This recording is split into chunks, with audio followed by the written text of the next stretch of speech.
Hi, my name is Haley Fernandez. It is April 21st. Before we get started, can I ask verbal consent from my patient here to have this uploaded onto YouTube so my instructor can grade as unlisted? Yes. All right, I'm going to do 360 view of the room.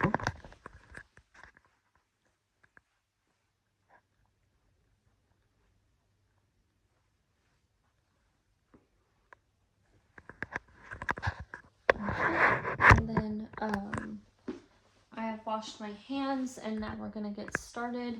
I'm going to ask my patient to put his hands out because I'm going to inspect the fingers for any joint swelling, nodules, or any other abnormalities, no redness. I'm going to palpate the distal, interphalangeal, proximal interphalangeal,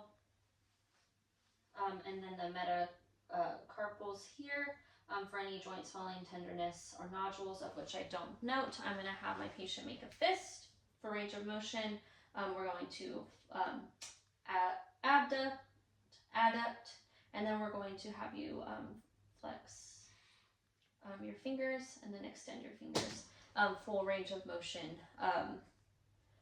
of the fingers. And now I'm going to inspect the wrists bilaterally, of which I don't know any joint swelling, deformities, nodules, or any redness. I'm going to palpate the metacarpals again, as well as the carpals, and then I'm going to have my patient flex out his hands, checking for the snuff box tenderness, of which I don't note. And now I'm going to do range of motion for his wrist, so we're going to have him flex down, extend up, or flex and up, and then I'm going to have him adduct. All right, and full range of motion of the wrist. And then I'm now going to do a couple specialty tests. So I'm going to have him hyperextend his wrist out, and I'm going to use my middle finger and do a tapping here to elicit at the median nerve any paresthesias or any type of pain, of which I don't note. And now we're going to do Phelan's test, where he's going to put his wrists together like this and push for 40 to 60 seconds, checking for any median root compression as well. We're not going to do that, but that would be the time of length for that test. And now I'm going to inspect his elbows. I don't note any joint swelling, redness, deformities, and I'm going to palpate the extensor surface of the ulna bilaterally, no tenderness. The olecron process bilaterally, no tenderness. The lateral epicondyles, which would be testing tenderness for tennis elbow, as well as the medial epicondyles for golfer's elbow, of which I don't know any tenderness, nodules, or any type of fluid buildup or swelling. We're going to do range of motion for that. So for elbows, we're going to have him flex, extend. I'm going to have him pronate and supinate. Full range of motion for the elbows. And now I'm going to inspect his shoulders bilaterally and anteriorly and posteriorly. I'm looking for any deformities, any asymmetries, and nodules, redness, or swelling, of which I don't note.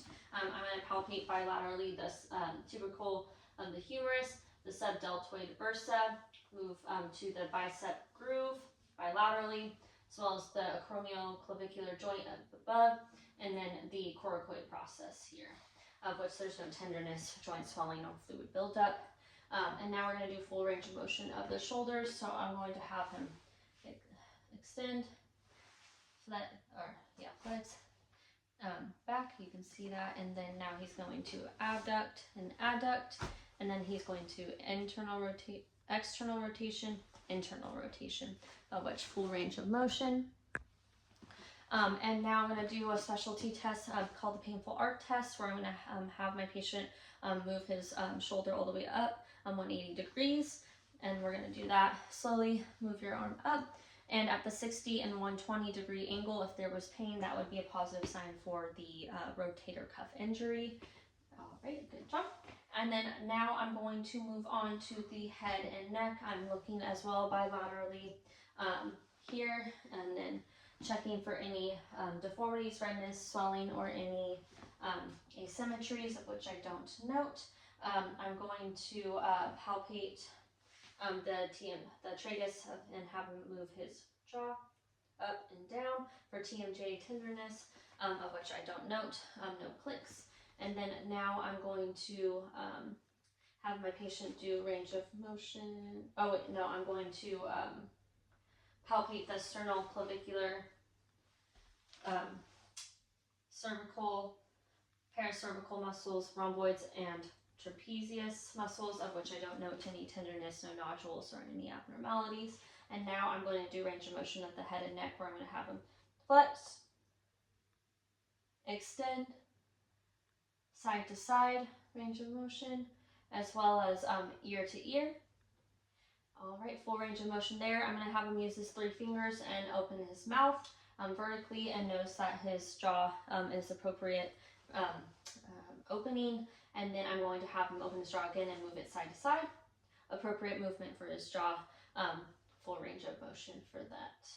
And then now I'm going to do the Sperling test, where I'm going to have my patient look at me to the right and then look up. And then I would press down, I would go behind him and press down on his head to check for any compression or paresthesias or any pain there. But I would not do that on someone who has a spinal cord injury or the elderly. So I will not put that, I will not fully press down, but that would be that test. And now I am going to move on to the toes.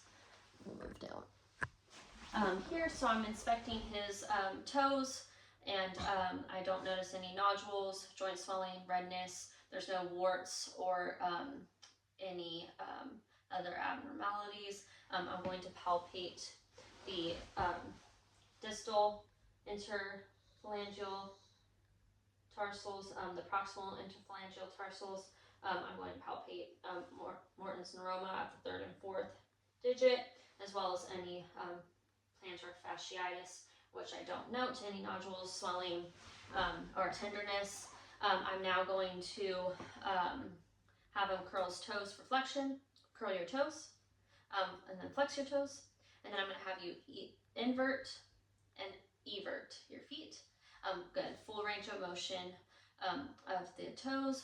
And then now I'm going to inspect his ankles for any redness, joint swelling, or discolorations, of which I don't note. I'm going to palpate the medial malleolus bilaterally, the lateral malleolus bilaterally, the gastrocnemius or the Achilles bilaterally, of which I don't know any nodules, tenderness, or any other type of joint swelling. I'm now going to passively show range of motion for his ankles bilaterally, full range of motion passively, and now I'm going to have him flex, extend ankles, and we're going to rotate clockwise and then counterclockwise to show full range of motion actively. And now I'm going to inspect his knees. Bilaterally, I don't notice any joint swelling, redness, or any abnormalities, no nodules. I'm going to palpate the patellar fossa, the lateral and medial patella, as well as the tibial tuberosity. No popliteal fossa, as well, no Baker's cyst. All right, and I'm going to have my patient kind of sit a little bit. There we go. And now I'm going to passive range of motion show there. And then now I'm going to actively have my patient extend bilaterally, flex to 20 degrees. All right, and then that is full range of motion there. And I'm going to have you internal and external rotate your knee. Okay, and now I'm going to have my patient lie down on his back, because I'm going to do a few specialty tests for his knee. So I'm going to start with the Varus test, where I'm going to have my hand on the medial side for Varus, and then my right hand here at the ankle on the lateral side. I'm going to, it's going to be the Varus test. We're going to check for the medial. So we're going to kind of move his leg here to elicit pain for the MCL. And then for the valgus test, I'm going to have my hand here laterally and my right hand at his ankle medially, and I'm going to check for the ACL. No, so valgus is for MCL, and then the varus test was for the ACL. The cruciate ligaments test, I would do that bilaterally here. So we'll do the lateral side. So valgus test here on the left side, no pain or tenderness, and then a varus test, medial, hand on the medial side, and right hand on the lateral side, and no tenderness. So negative for any cruciate ligament injury. And then now I'm going to have my patient put his knees to 20 degrees. I'm going to sit on them, and this is the anterior and posterior drawer test. So I would brace my hand on the tibial tuberosity here, and I would push and pull back for the anterior and posterior. So push for posterior, anterior, and pull back. No need any tenderness there for posterior cruciate ligament and anterior cruciate ligament injury. And now I'm going to do the McMurray's test, where I'm going to brace my hand with the upper part of the femur, and my other hand here at his the tibial tuberosity right above it, and I'd be moving his knee, making an M to check for laxicity. I would do that on both sides here, so I'll do the same thing on the left side. So we'll just move his knee and check for laxity, of which I note is full range of motion. And then I'm going to do the Lockman's test, where the knee is still at the 20 degrees, and I'm going to use my upper hand at the, we're going to brace his hand, my hands here at the tibial tuberosity as well as the femur, and I'm going to lock his knee and do different motions here to check for laxicity as well. And I'll do that on bilateral sides, and that would elicit any tenderness as well. And then now,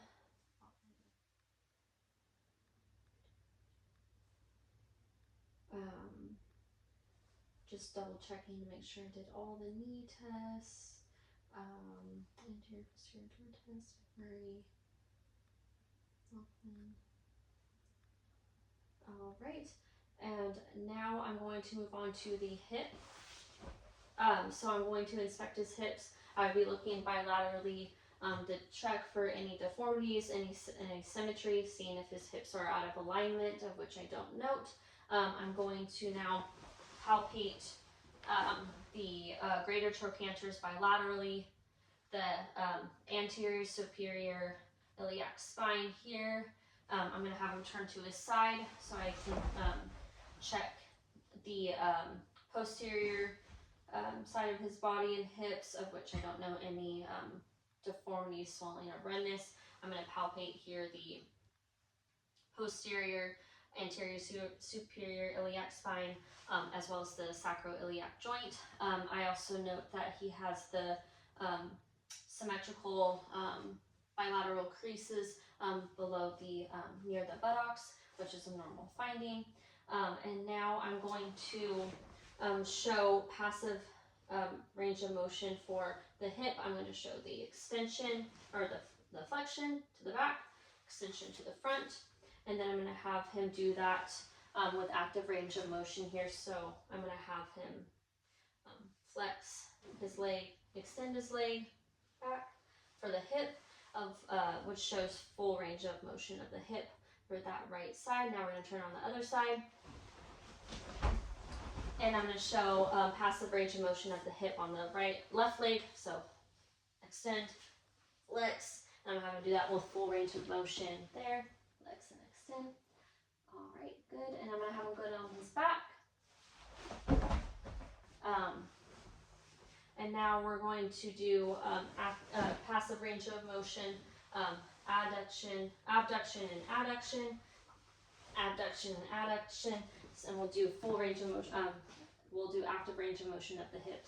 Abduct, adduct, perfect. Abduct, adduct. Full range of motion of the hips. I'm going to do a few specialty tests where he's going to do the Thomas test, where he's going to put his knee to his chest, and I'm looking at the his back. If it was a flatter table, I would note if it arched or not for abnormal finding. All right, do the other leg.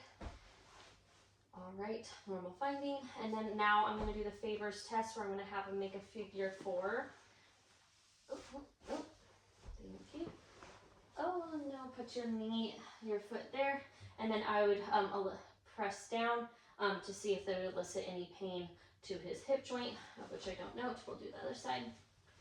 And then there, hip joint, good joint movement there, and no pain or tenderness. And now I'm going to move on to the spine. So I'm going to have my patient sit up and stand. And then I do want to note that now that he's standing, I wanted to look at his arch, and that I don't note any flat feet, and his arches have the normal arch there as well. Just wanted to note that from prior. So now we're doing the spine. So I'm looking at his spine. He has a normal S curve. I don't notice any kyphosis or lordosis. His shoulders and hip symmetry are aligned and normal. So now I'm going to palpate the spinal process, as well as the intervertebral process. No tenderness, no nodules or deformities.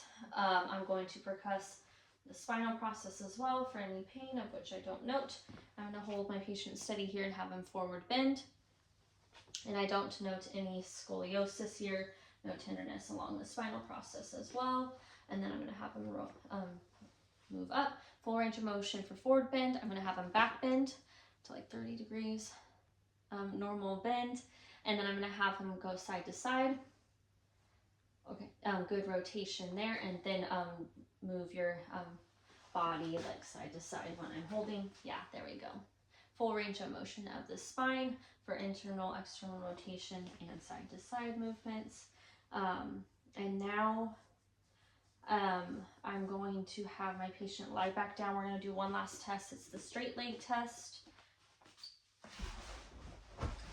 So we're going to have my patient, I would passively move it up, and I could, if there was elicited pain to his L5 and S1, that would be a positive straight leg test. I'll have my patient actively do that as well. And I don't note or hear any that he has any pain, and he has normal range of motion bilaterally, so that is negative for the straight leg test, which is a normal finding. And I believe that I am done with my exam. Thank you.